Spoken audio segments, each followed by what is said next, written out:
Hey, what's going on, everybody? This is the blockchain backer bringing you the latest cryptocurrency news and analysis. And today we're taking a look at the Ripple XRP price chart. We're also going to talk a little bit about the dollar. Also, yesterday I did launch bcbacker.com. Thank you guys so much for the supportive comments. I've been working on that thing for weeks in the background quietly and finally released it yesterday. It was really exciting and nervous at the same time. And thank you guys so much for the positive feedback on that. I worked really hard on that to really build that really big picture for you guys so you can understand a lot of the things that I see in this market and learn a lot of things along the way. So it's super information packed. But today we're taking a look right here at the Ripple XRP price chart. And this video might be a little bit longer. So let's just go ahead and start talking about it with the XRP price chart and with the rest of the crypto market, right? We had Bitcoin's price fall hard this morning. Look, it's down $500. So the rest of the market took a pretty big hit with it. You can see that XRP isn't actually even performing really too terribly compared to what's going on. It's more so mid pack and upper pack at this point. So when I have this list, I make a list and it's just got a bunch of random coins from different spots on the list. So you got stuff that's, in a lot of the top 10 stuff, top 50, top 100, top 200. And it gives me an idea of how the whole market is performing. So you can see the whole market is taking a pretty big hit this morning with a big fall that happened in Bitcoin. Now with XRP's price chart, where did it find support in this quick fall that it took? Well, right back on that 50-day moving average again for the second time. So we've now touched this 50-day moving average 2 times. You guys know what I'm expecting. I'm anticipating that we're going to get some type of a fall down here into the 22s. So whether or not we're going to get it, we're going to have to break that 50-day moving average for that to happen. Now, I'm not exactly, sitting here hooting and hollering and jumping for joy hoping that it does happen. I'd rather the price just break to the upside and let's get this show on the road. Let's get up into the 50s and the 60 cents, right? But I always have a plan. If it does fall down there, I'll add more to my bags and I'll take discounted pricing. In the end, I expect XRP to go to somewhere between $10 and $13 in the next cycle. So if I can grab some in the 22s, I'll take it. But at this point, we can see that 50-day moving average has held once again, and it did get a pretty decent bounce right off of there as well. So just wait and see on that, but you can see it did hit that moving average pretty hard. The next thing I want to talk about is right here on Twitter. I rarely do this, right? So just kind of follow me for a second. I got tagged in this right here by Sam I Am from the To the Lifeboats YouTube channel. Go check him out, please. He is a wonderful content creator. If you don't already have him, follow him on Twitter right here, Green Eggs and Ham, and his YouTube channel is To the Lifeboats. And he tagged me in this right here because on this channel we talk about the dollar, and we've been talking about the dollar for a good when did we start? Maybe back in January. So what are we at? 8 months now. We've been talking about the dollar. And well, get ready. Posted by Lord XRP Bit for Coins. Get ready. TradingView is giving the US dollar a sell recommendation amid a historic drop in the value of the world's reserve currency, XRP, the standard. So I went and checked out this article from the Daily Hodl, and you can see US dollar listed as strong sell on TradingView, while Bitcoin, Ethereum, and XRP flash buy signals. I'm not going to read this whole thing to you. I'll read the first couple sentences. TradingView is giving the US dollar a sell recommendation amid a historic drop in the value of the world's reserve currency. The platform's trading indicators use a mix of methods for analysis, including moving averages, oscillators, and pivots to forecast where assets may be heading. And based on the aggregate of technical indicators used by the social trading platform, the US dollar index has a sell rating on the 1 day, 1 week, and 1 month timeframes. So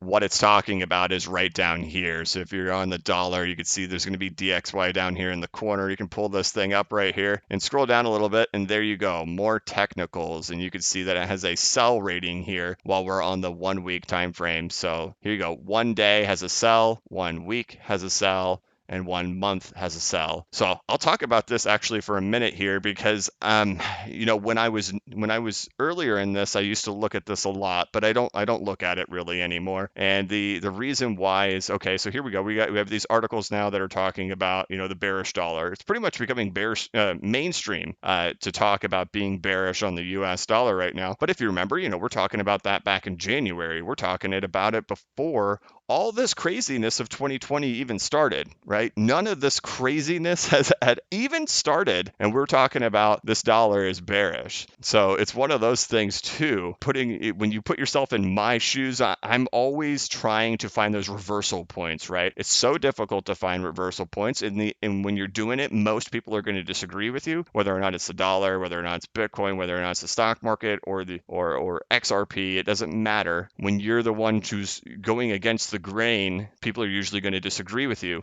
But the thing is, it's once these big narratives come out and once we get these news articles talking about it, it's already kind of too late, right? I mean, it's kind of already happened at this point, right? We've watched the dollar lose 10% of its value in just the last 6 months, 5 months. But these are one of those things that we were looking at before it ever even started. It's also one of those things that really drives me to be non-political affiliated. I know a lot of people like to say they're woke, but I can tell you, once you start understanding charts and you start like trying to, figure out where the reversals are going to happen before they happen, and then you watch the narratives unfold, and then you watch the players or the actors in the story for the events that take place afterwards, it really, really gives you a different perception of the world that you actually live in. It is utterly terrifying. But either way, we'll get right back over here and start talking about these right here. So this is actually a very delayed indicator. So there are times if the market is trending, it can be right, but there's one time where it's always going to be wrong. Every single time, 100% of the time, it will always be wrong, and that will be at bottoms and that will be at tops.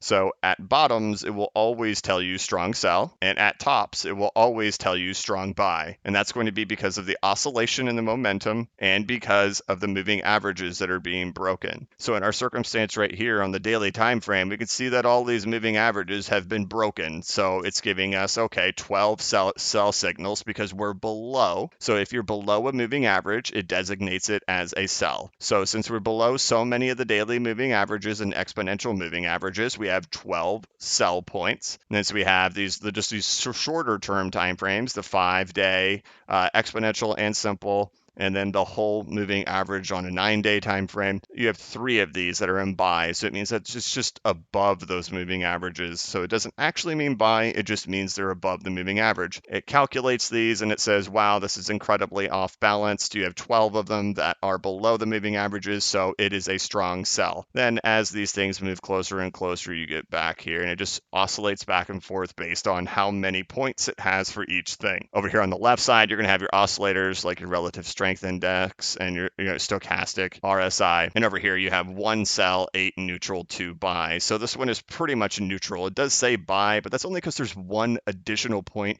weighting it to this side. But you can see 8 of them are in neutral and it's just barely one of them's here. So it makes it lean towards buy. It takes the points total from both of these and then gives us our big summary, right? So our summary is sell because there's 13, 9 that are neutral. So we have 1 neutral moving average. We have 8 neutral oscillators and we have 5 that are in buy. So we have 3 moving averages that we're above, and then we have 2 oscillators that are oscillating to the bullish side. Takes the full aggregate of all of them and gives us a sell. The problem is if we are all the way at the bottom and we're firing to the bottom, getting very, very close to the bottom, it will say sell. It will say strong sell at the very bottom. Same thing goes for the very top, and that's just because of how they're calculating this graph or this chart. Remember this, right? So we'll come back to this again at some point, maybe in a couple of weeks or a couple of months, but here we are on the daily time frame. We see sell. On the weekly, we see sell. On the monthly, we see sell and strong sell, right? So we come down here to these moving averages and you say, oh, wait a minute, look, okay. Why is there no data here on the exponential moving average and the simple moving average for the 100-month time frame? So why don't we go set ourselves up right here on the 1-month time frame and we'll throw on that 100-month moving average. We'll throw on all of them. Why not?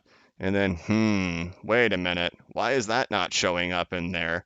Why are we not seeing that there's an actual bounce right here on the 100-month moving average? We could see that we did have a reaction back here to the 200-month moving average.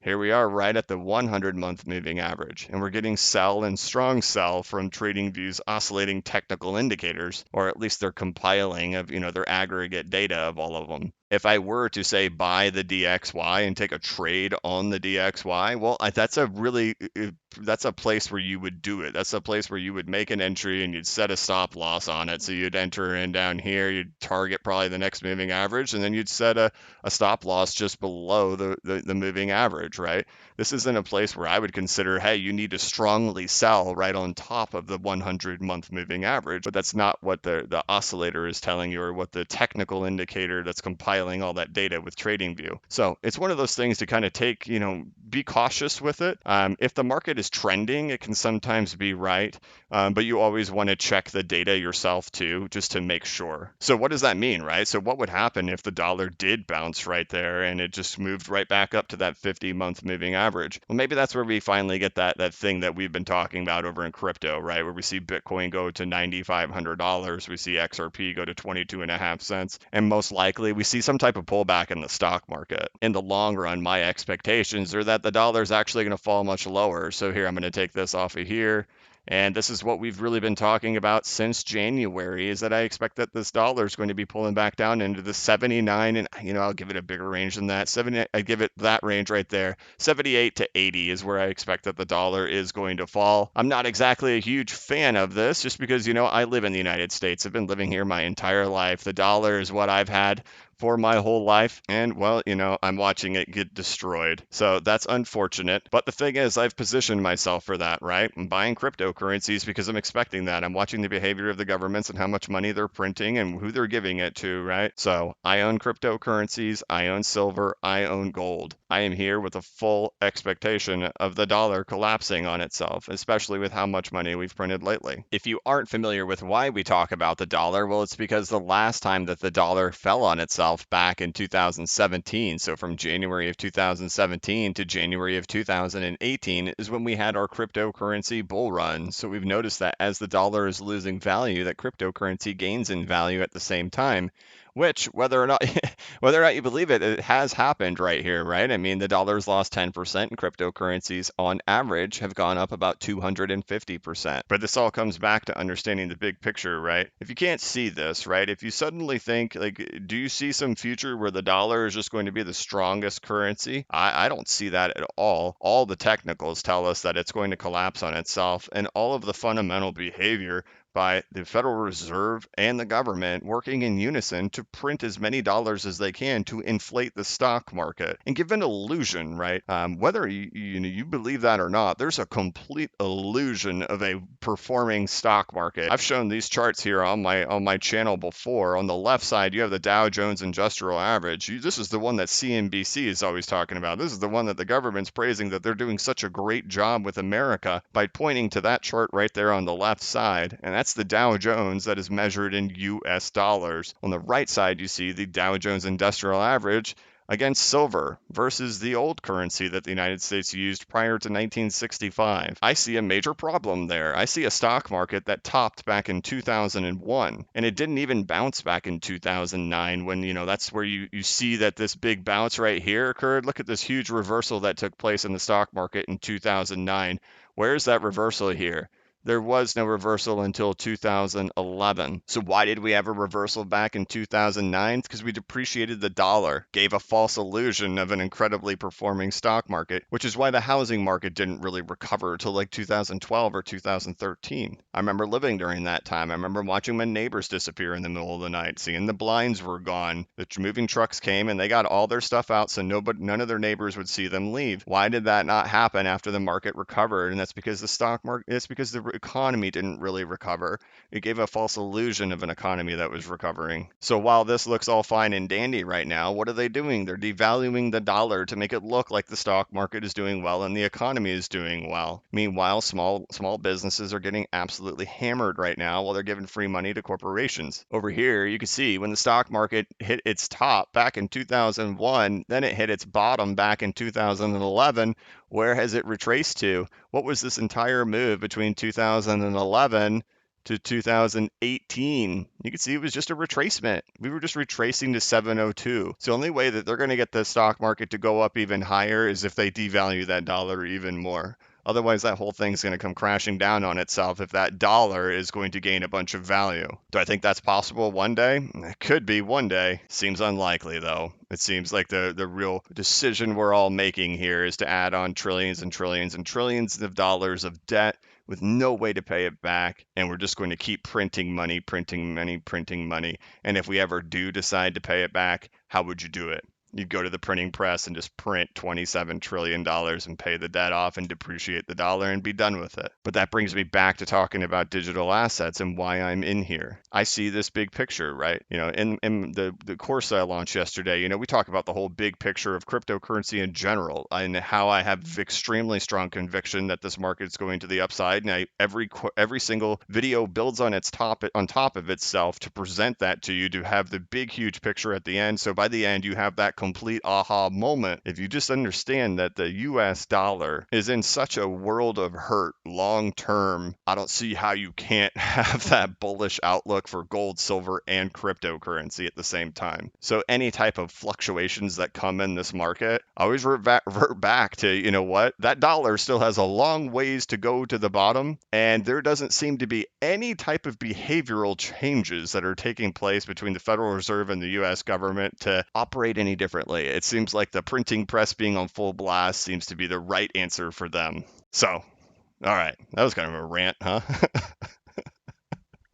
All right, let's just wrap this up at this point. All right, so right there you see XRP holding the 50-day moving average. We'll see if that thing is going to continue to hold. The only thing that's ever going to provide me any type of confirmation that we're breaking to the upside is if we take out the top side of the range. So the top side of the range is up there near 33 cents. So we could bounce around in here all we want. I can't really hoot and holler on anything until that 33-cent range gets taken out and fires to the upside. There's so many resistance levels right here at this 33 cents, in between 30 and 33. We've got our monthly resistance levels, weekly resistance levels. It's a lot of resistance. So if we're going to break to the upside and we want some confirmation on it, it would be sure to be nice to see 40 cents. Otherwise, we sit here and we wait. And if we get that push to 22.5, I'll be there to add to my bag. And otherwise, check out my website, bcbacker.com, that I launched yesterday with my course in there that I was requested so many times to do this, so I did it, and here it is. So in the end, this whole thing builds on top of itself. So I recommend that you start at the very beginning and just keep grinding your way through. And by the end of this thing, you'll have a complete understanding of where my mindset comes from, because you're going to see it all on the charts. So I outline everything. I try to make it very simple. And in the end, just like I'm saying right here, explaining complex topics and ideas in easy to understand ways. The idea is that I'm trying to really break everything down so that whether or not you're brand new to cryptocurrency or you've been in cryptocurrency for 5 years, it doesn't matter. In the end, I have no doubt in my mind you'll walk away from here learning something and feel that you got the value out of it. I worked late nights and long days and put a ton of work into it. And these are all freshly recorded videos. Somebody had asked me, if these were just videos from my YouTube channel. No, these are all freshly recorded, and it structurally goes through in order for me trying to present the big argument and provide that understanding of this market and how I operate in it.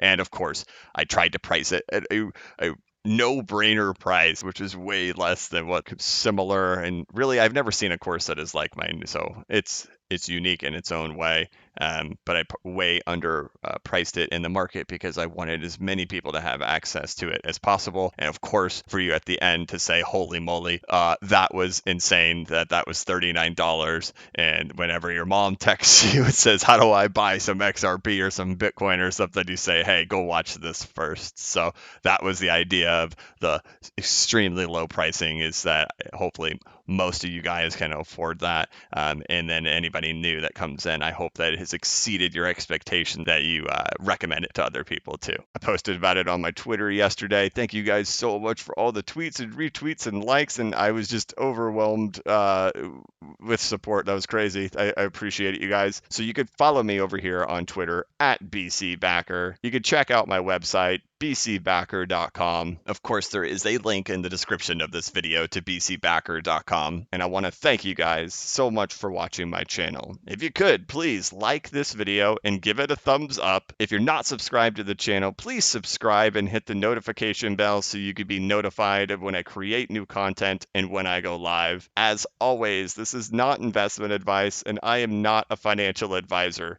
But if you ever need a pick-me-up or a little bit of reassurance, just remember that the blockchain backers got your back. Have a good one.